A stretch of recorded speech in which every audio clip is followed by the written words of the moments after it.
Be be کے چند القاب بہت مشہور ہیں، جس میں ایک بی بی کا لقب جو کتب میں ملتا ہے وہ عابدہ اور زاہدہ ہے۔ قبلہ، آپ بی بی کی عبادت کے حوالے سے ہمارے ناظرین تک کیا پیغام دینا چاہتے ہیں کہ بی بی کی عبادت کا کیا مقام تھا؟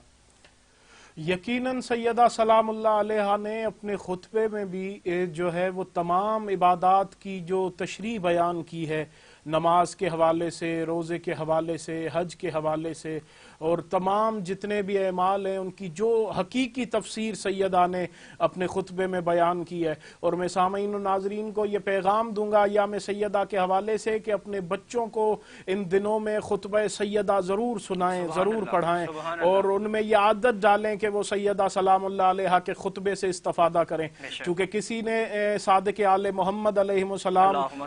شہنشاہ سے پوچھا تھا کہ مولا آپ کے بچے اتنے ذہین اور حاضر جواب کیوں ہوتے ہیں؟ تو امام نے فرمایا وہ اس لیے چونکہ ہم بچپن میں انہیں دو چیزیں حفظ کرا دیتے ہیں، ایک دیوان حضرت ابو طالب علیہ السلام، اپنے دادا حضرت ابو طالب کا دیوان، اور دوسرا خطبہ فدق جو سیدہ سلام اللہ علیہ نے دربار میں دیا ہے۔ تو سرکار ابو طالب مولا کے جو ہے وہ اشعار کو پڑھ کے انہیں مکہ کے کفار کو جو ہے وہ پہچاننے میں آسانی ہوتی ہے، اور سیدہ سلام اللہ علیہ کے خطبے کو پڑھ کے جو اسلام میں منافق چھپے بیٹھے تھے ان کو پہچاننے میں آسانی ہوتی ہے۔ تو لہٰذا خطبہ سیدہ کو عام کیا جائے۔ سیدہ کی عبادت کے حوالے سے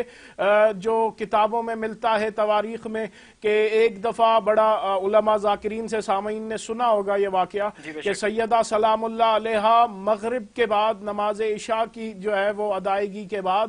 آقا زادی نے سجدہ شکر میں سر رکھا، تو تاریخ میں ملتا ہے کہ اتنے میں وہ سجدہ شکر اتنا طویل ہوا کہ مسجد سے اذان فجر کی آوازیں آنے لگیں۔ تو سیدہ نے سر اٹھا کے آسمان کی جانب دیکھ کے کہا پروردگارا یہ رات کتنی چھوٹی ہے، اگر یہ اور طویل ہوتی تو میں اور زیادہ وقت جو ہے وہ پروردگار کی بارگاہ میں سجدہ شکر کرتی۔ تو یقیناً پھر جب حضرت آدم علیہ السلام کے جنت میں جانے کے حوالے سے یہ پھر طویل گفتگو ہے، علماء سے استفادہ کرتے رہتے ہیں احباب، کہ جب وہ جنت میں آئے اور انہوں نے دیکھا ہے کہ ایک نور ہے، جس انداز میں اس نور نے پروردگار کی بارگاہ میں سجدہ کیا، اور حضرت آدم کو بھی یہ معرفت ہونے میں آسانی ہو گئی کہ میرا پروردگار کون ہے۔ تو لہٰذا اگر وہاں میں ایک یہاں خطابت کا جملہ بھی سامعین کے جو ہے وہ گوش گزار کرتا چلوں کہ اگر وہاں سیدہ سلام اللہ علیہ نہ ہوتی تو آدم کو بندگی کا سلیقہ نہ آتا، اور اگر یہاں دنیا میں امیر المومنین کی ذات نہ ہوتی تو آدمیوں کو جو ہے وہ سجدہ کرنے کا سلیقہ نہ آتا۔ تو سیدہ سلام اللہ علیہ نے اپنی پوری زندگی جس انداز میں، اور سیدہ کے زندگی کا ہر گوشہ جس انداز میں ہدایت بانٹتا رہا ہے۔ میں یہاں سامعین و ناظرین کے لیے ایک بات ضرور گزارش کروں گا کہ ان دنوں میں کہانی سیدہ کی جو معجزہ سیدہ ہے اسے بھی عام کیا جائے، اور یقیناً ہم بچپن میں اپنے بچوں کی شفایابی کے لیے سیدہ کے معجزے کے وسیلے سے دعا کرتے ہیں، اور سیدہ کے وسیلے سے جس انداز میں شفا ملا کرتی ہے۔ آپ وہاں دیکھیں کہ جب سیدہ وہاں گئی ہیں تو نہ صرف سیدہ نے ان عورتوں کو حیات بخشی ہے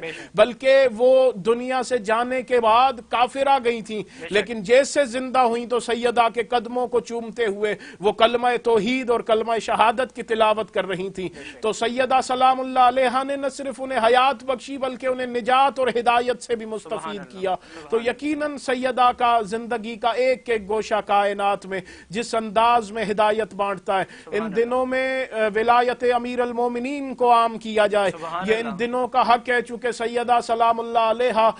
جس انداز میں سیدہ نے تبلیغ ولایت امیر المومنین کی ہے، سیدہ پہلی شہیدہ ہیں ولایت امیر المومنین کے حوالے سے، اور ایک ایک مدینے کے دروازے پہ جا کے جس انداز میں مسلمانوں کو امیر المومنین کی ولایت کی تبلیغ سیدہ نے کی ہے۔ تو ان دنوں میں امیر المومنین کی ولایت کو عام کیا جائے اور لوگوں کو سیدہ کے حق سے آگاہی کرائی جائے۔ اور پھر یہ پیغام ہے ان دنوں کا، میں والعصر کی ناظرین اور سامعین کے حوالے سے اگر ایام سیدہ کا کوئی پیغام لیا جائے تو ان دنوں میں دنیا کو بتایا جائے کہ مسئلہ شیعہ اور سنی کا نہیں ہے، مسئلہ عاشق رسول ہونے کا ہے. سبحان اللہ. جو عاشق رسول خدا ہے ہو ہی نہیں سکتا کہ وہ کائنات کی رسول کی بیٹی کے دشمنوں کی عزت کرے. لہٰذا ان دنوں میں دنیا کو بتایا جائے کہ شیعہ اور سنی کا مسئلہ نہیں ہے، بلکہ یہ دیکھنا چاہیے کہ رسول خدا کے جانے کے بعد آخر وہ کیا جو ہے وہ عالم تھا